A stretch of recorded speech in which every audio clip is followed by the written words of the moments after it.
welcome to the It's Never Too Late channel. Today I want to talk about what I do to feel as healthy and young as possible as someone who's over 60. I'll cover four main areas: what I do physically, what I do mentally, how I manage my sleep, and social and family connections.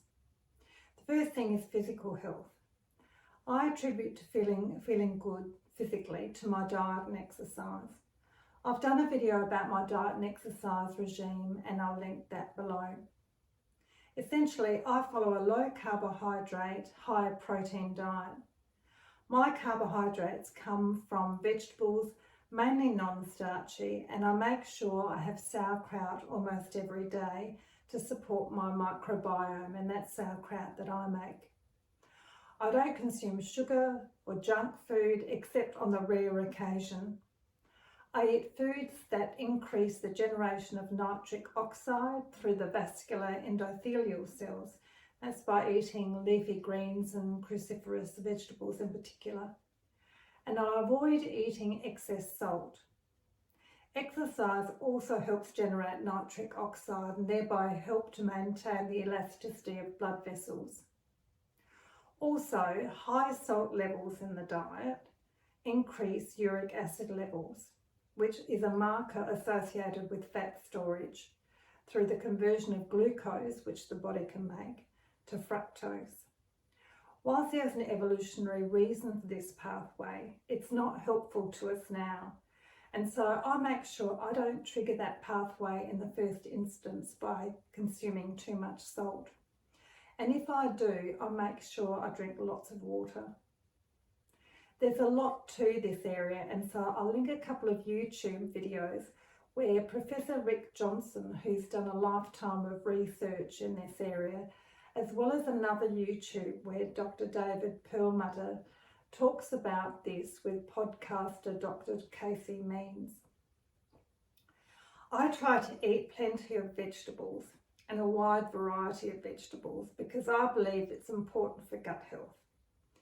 There's an emerging area of science that seems to be exploding in relation to gut health, including the function of prebiotics such as plant matter and the work of microbes in the gut acting on these prebiotics. It's now thought that fibre promotes optimum gut health, supports the microbiome and prevents disease, as well as bolstering the immune system.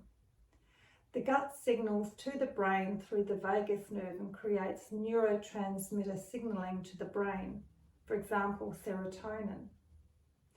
There are also serotonin precursors produced by the gut that cross the blood-brain barrier, which positively affect our mood, cognition and memory. So this is where what we eat has an important impact on our physical and mental health. There is an informative video about this where Richie Roll talks to gastroenterologist Dr. BULSIEWICZ, and I'll link that video below. There are so many diets now promoted for various benefits, and it's acknowledged that not one diet fits all. There are carnivore diets, keto, paleo, plant, pescatarian, vegan, vegetarian and more. But I've covered what I've covered today is what I do after listening to what researchers have to say and thinking about where the evidence is at now, including how robust the evidence is. In terms of exercise, I'm at the gym 4 times a week, targeting different muscle groups, lifting weights, stretching and doing some balance work. I also go bike riding twice a week. Generally, I'll ride on a Sunday and often take a friend with me. And then I take a group of mainly older people out for a bike ride on a Tuesday. For each ride, I'll do roughly 20 kilometres. And that brings us to mental health. I feel quite lucky to have retired and now have the time to do the things I really want to do. Going to the gym and bike riding really helps me mentally, but so do other things like that I really enjoy, such as reading the newspaper, doing crosswords and Sudoku. The other interest I have is keeping abreast of the latest research that relates to health generally. With the advent of YouTube videos and podcasts, there are many really qualified researchers and medical doctors that provide information about the latest research. It would be difficult for me to keep abreast of all the health-related research out there. So listening to those who work in the area is really a good way of keeping up to date. Likewise, creating my own channel is a way of building something that is helpful for other people, particularly my age. And so it's important to have interests that you really enjoy to keep your mind active and engaged. Being out in the sunshine is also so important for mental health, as is being in a green environment or down at the beach, for example. And it seems that there is a physiological basis for this. This is where physical and mental aspects of health cross over, just like the effects of a healthy microbiome. It turns out that apart from being out in the sun to generate vitamin D, near-infrared light penetrates below the level of the skin to generate melatonin, which is an important antioxidant that helps mop up free radicals in the immune system. I've linked 2 videos below from credible researchers and a medical doctor about the importance of vitamin D as a hormone and near-infrared light in the generation of melatonin. The next thing is sleep. Poor sleep has been the bane of my life. However, since retirement, I've managed this a lot better.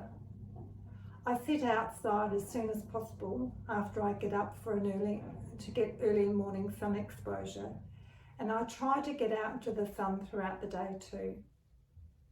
And then I keep a regular sleep schedule that I stick to even on the weekends. So I go to bed at 10:30, 11 o'clock, and I'm up at 6:30. I take HRT, and this has helped with sleeplessness arising from low estrogen levels. I don't drink caffeinated coffee or any other caffeinated drink after 11 a.m. I don't drink a lot of alcohol, maybe a glass 3 times a week, because alcohol tends to disrupt my sleep. There's a treasure trove of YouTube videos about sleep, so I'll link a couple of video interviews with Professor Matt Walker below, who's an absolute sleep expert. In relation to social and family connections, it's so important not to be isolated as you become older. I'm on a number of local council committees, which helps keep me connected. The bike riding group is as much about social interaction as it is about exercise.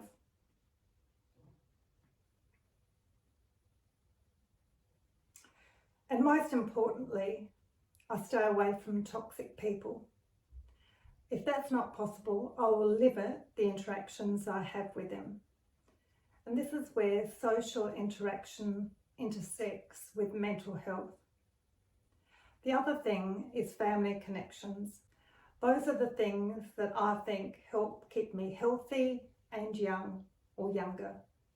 If you like this video, please like, subscribe, hit the notification bell to let you know when a new video has been uploaded. Thank you so much for watching.